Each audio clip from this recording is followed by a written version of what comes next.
စားပါတော့မယ်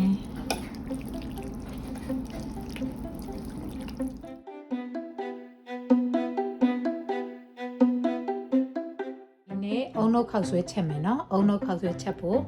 လိုတဲ့ပစ္စည်းတွေကတော့ဒီကတော့ကလေးပဲဒါကတော့အုံသီးပေါ့နော်အုံသီးကိုအဲ့လိုအရေးလေးအဲ့လိုအတန်လေးကြားနေရမယ်ဒါခောက်ဆွဲကြက်သားနဲ့ချက်မယ်ကြက်တကောင်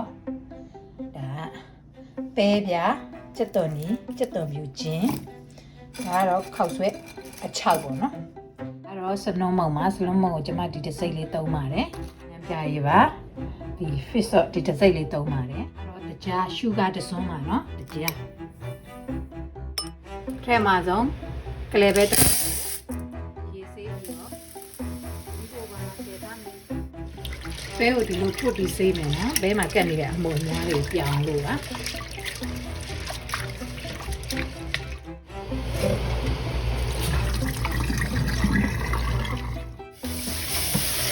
ပဲစေးတဲ့အခါရေကြည်လာတဲ့အထိပဲကိုစေးပြီးမယ်နော်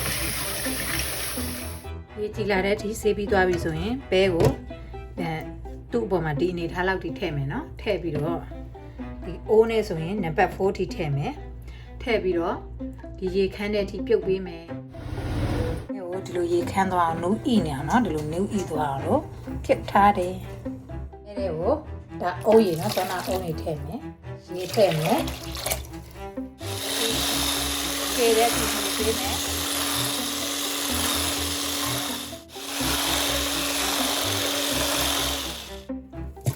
ရေကိုထည့်မယ်ရေလိုတလောက်ထည့်မယ်အားလိုတလောက်ထည့်မယ်တကြားနော်ရှူဂါ2စွန်းထည့်မယ်ဒါကတော့ဆောနာကြံနဲ့အုံလို့နော်ထည့်မယ်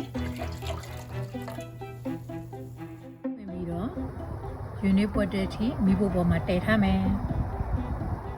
ကြက်သားကိုဒီလိုခုတ်ထည့်ပြီးရင်စားထည့်မယ်စားတစ်စွန်းနော်စလုံးမောက်ထည့်မယ်ဒီငန်းပြားကြီးထည့်မယ်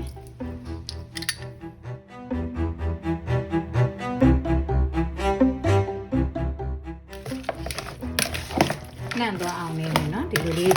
နှံ့သွားတဲ့အထိနေပြီးမယ်ဒီရတာဝင်သွားပြီနော်စီပူလာပြီဆိုတော့ဒီမှာစက်ဆန်ဆက်ပေါ်မယ်ကျွတ်လာတဲ့ဒီကျွတ်မှာနော်အရင်ဆုံးကြက်သွန်ဖြူနဲ့ဂျင်းနဲ့ထောင်းမယ်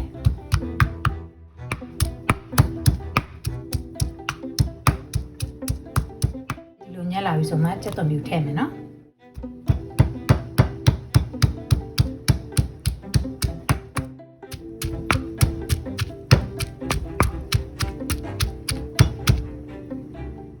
ဒီလိုညိုလာပြီဆိုရင်ဂျင်းနဲ့ကြက်သွန်ဖြူထည့်မယ်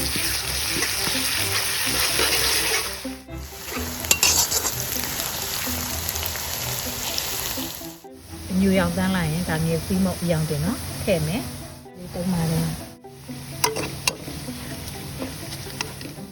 ဒီထည့်မယ်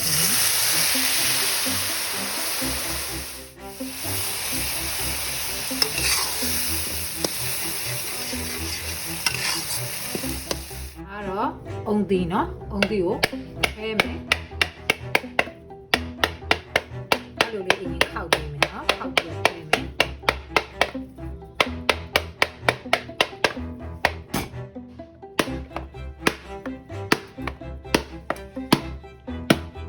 ဝဲပြီနော်ဒီနားလေးထပ်ခွဲမယ်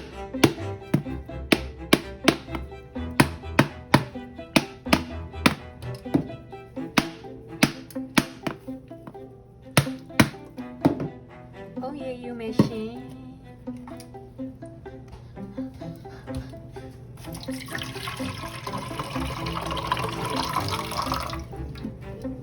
အုံးရည်ရပါတယ်နော်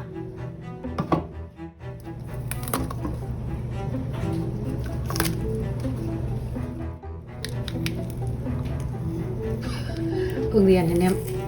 ကြောတင်ခွာပြီးသွားရင်နော်ဘေးသားလေးတွေပါရသလောက်ခွာထားတယ်နဲလို့လေမကြိုက်ဘူးရေပြောင်သေးမယ်နော် ဖုံးသီးကိုဒီလိုသေးလေးတွေစိတ်ထားတယ်နော်ဒီဥစ္စာကိုဒီဆက်ထဲထည့်ပြီးတော့ကြိတ်မယ်နော်သူကနည်းနည်းတော့နှုတ်တယ်အုံးလို့လိုချင်တယ်ဆိုရင်တော့ရင့်မှရမယ်ကျမကတော့ဝယ်ထားတာနည်းနည်းနှုတ်သွားလို့နော်ရေအပြည့်ဖြည့်မယ်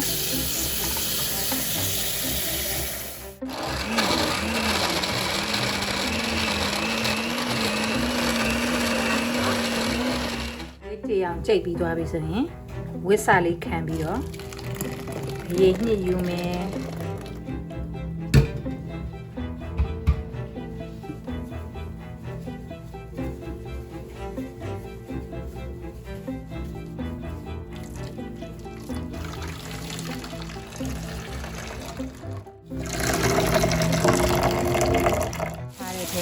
အုံးလို့ညှစ်ထားတာ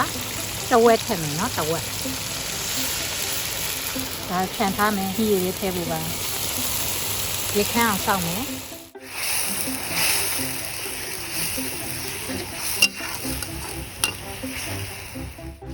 အုံးလို့လေးရေခမ်းပြီးတော့ညှစ်လေးလေးစီသွားပြီနော်အုံးလို့လေးလေးစီပြန်လာပြီအုံးလို့လေး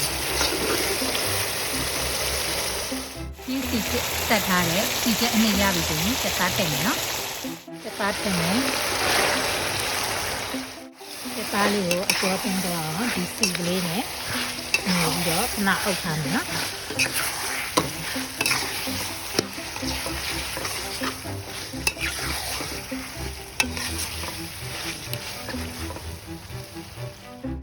အုပ်ထားမယ်နော်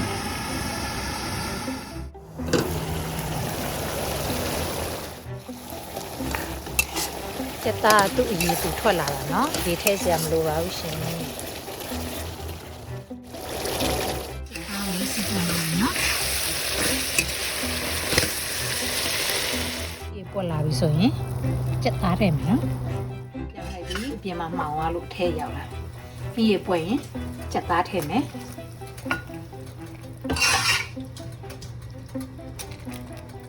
အဲ့တော့ဆောနာခောက်ဆွဲကြောက်ကိုဒီလိုစီပူအောင်တည်ပြီးတော့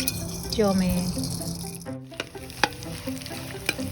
ပွာလာပြီနော်ဒီလိုလေးပွာလာတယ်ဒီမကူလေးပါနည်းနည်းကြီးကြော်ပါလေရဆိုရပါပြီပြီးသွားပြီနော်အဲ့တော့ပဲပြပါပဲပြကိုဒီလိုလေးလှိထားတယ်နော်ကြော်မယ်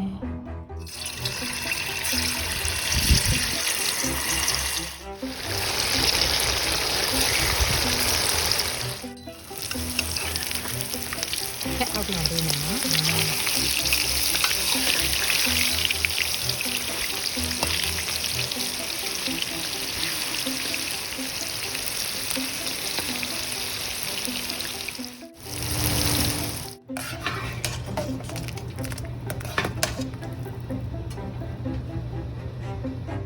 ဒီဆိုတော့တူထည့်မယ်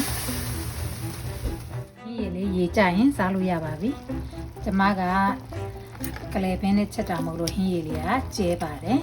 ပြစ်ချင်ရင်တော့ကလေးပဲမုံနဲ့ချက်ပါရှင်ပဲမုံနဲ့ချက်ရင်ပြစ်ကလေးရပါတယ်စားပါတော့မယ်ဒါကတော့ခောက်ဆွဲပြုတ်ကိုရေနွေးတည်ထားပါတယ်ရေနွေးပွက်ပြီဆိုတော့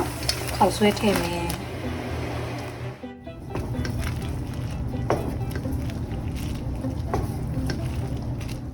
ပြင်းနဲ့ဆိုရင်2မိနစ်ပဲပြုတ်ရတယ်เนาะအကြာကြီးပြုတ်စရာမလိုဘူးဒီခောက်ဆွဲရပါပြီ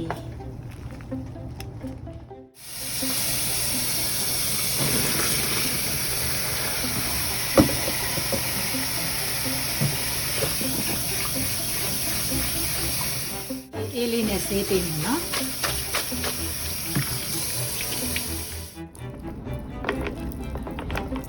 ခောက်ဆွဲလေးကိုလိုတလောက်ယူမယ်ပကံထဲကိုထည့်မယ်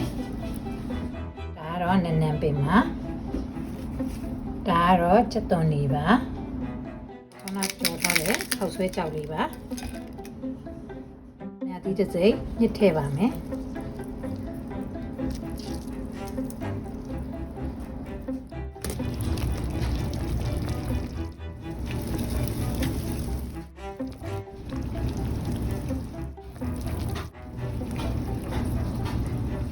စားပါတော့မယ်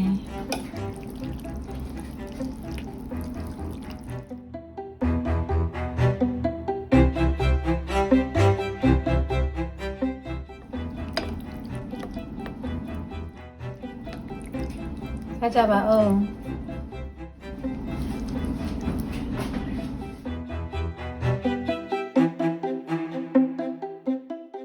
ကြည့်ရှုပေးတဲ့အတွက်ကျေးဇူးအများကြီးတင်ပါတယ်ရှင်